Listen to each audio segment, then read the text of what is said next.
Donc une vidéo sur dlvr.it, Deliverit, qui va vous permettre d'automatiser la publication sur les réseaux sociaux. Donc quand vous avez créé votre compte, il vous reste plus qu'à vous loguer avec le compte.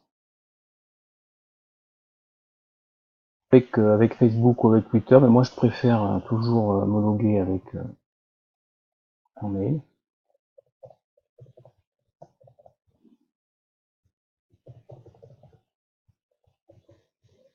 Et puis on se connecte à l'application. Et quand on se connecte à l'application, on atterrit sur le tableau de bord. Ici, c'est le compte que j'utilise avec le BTS NRC, où sur cette veille BTS NRC, c'est-à-dire ce flux RSS là, à chaque fois qu'il y a quelque chose sur ce flux RSS, eh bien c'est posté sur la page Facebook du BTS NRC du soir, sur le LinkedIn NRC et sur le Twitter NRC. Si on déplie ce flux RSS, ça c'est un flux RSS en fait, et on voit que les trois réseaux sociaux sont ici, prêts à recevoir les flux RSS.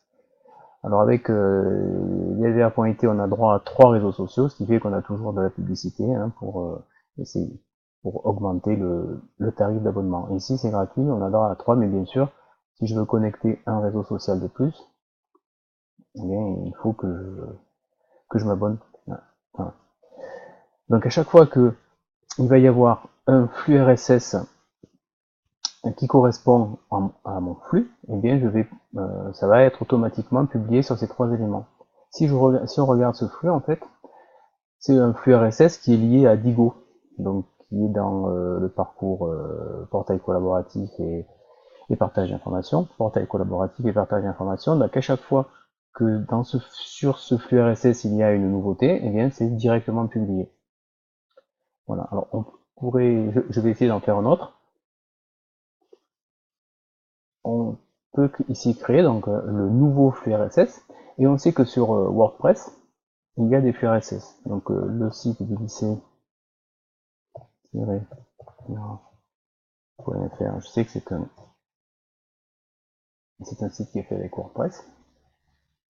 Et avec WordPress, si je fais /feed pour fil, eh bien on a accès en fait à l'ensemble des articles qui ont été publiés.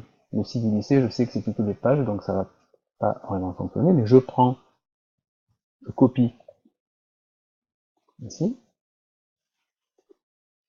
et je colle.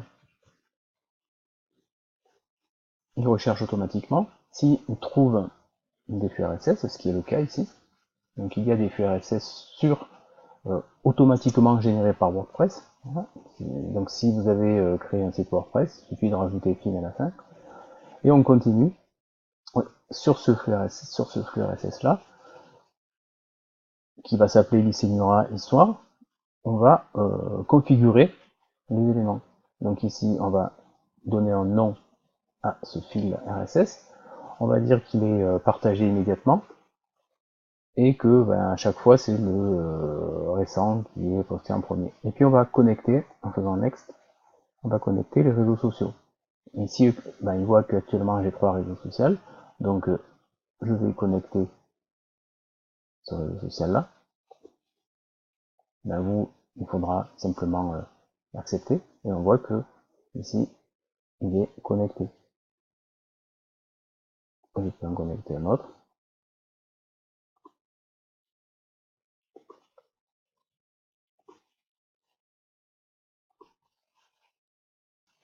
Voilà, donc on voit ici que les deux réseaux sociaux sont connectés. Bon, je peux rendre ce flux RSS actif ou inactif. Là, je vais le rendre inactif, puisque je voudrais pas qu'un article publié sur le site du lycée soit posté immédiatement. Voilà. Donc on est bien ici avec deux flux RSS. On pourrait en rajouter d'autres. Ce qu'on ne peut pas rajouter dans la version gratuite, c'est des réseaux sociaux en fait. Voilà. Si on voulait poster sur Instagram, sur Pinterest ou sur d'autres réseaux sociaux, il faudrait prendre un abonnement complémentaire. Et c'est vraiment un produit très pratique, puisqu'à chaque fois qu'il va y avoir un article ici ou un nouvel élément dans Digo, eh bien ça va être directement publié sur les réseaux sociaux qui peuvent être consultés par les élèves des entreprises, bien sûr. Voilà.